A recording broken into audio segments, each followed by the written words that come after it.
Tollywood star hero Andhra Pradesh రాష్ట్ర deputy CM Pawan Kalyan గారు ప్రస్తుతం ఏది చేసినా ప్రజలకు నచ్చేలా ప్రతి ఒక్కరూ మెచ్చేలా ఉంటున్నాయి.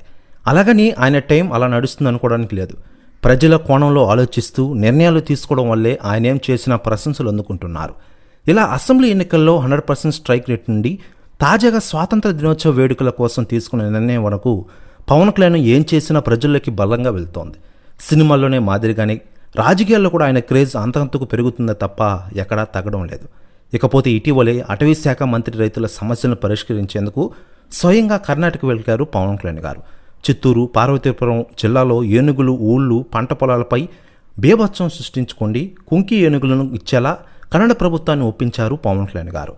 ఇకపోతే ఇలా రైతుల సమస్యల పరిష్కారానికి ప్రత్యేక చొరవ తీసుకున్న పవన్ కళ్యాణ్ గారు ఇంకా ప్రశంసలు కురుస్తున్న విషయం మనకందరికీ తెలిసిందే.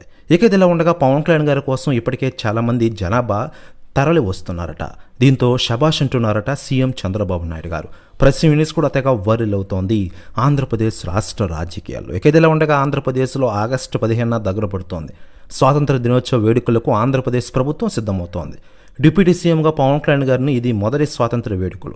అందుకనేమో చిరకాలం గుర్తుండిపోయేలా ఇంతకాలం ఎవరు తీసుకున్న నిర్ణయం తీసుకున్నారు. ఇంతకాలం గ్రామ పంచాయతీలకు స్వాతంత్ర దినోత్సవ వేడుకల కోసం కేవలం 100, 250 ఇచ్చేది ప్రభుత్వం. కానీ ఈసారి అలా కాకుండా 10,000, 25,000 రూపాయలు ఇవ్వాలని డిప్యూటీ సీఎం పవన్ కళ్యాణ్ గారు పంచాయతీరాజ్ అధికారులను ఆదేశించారు.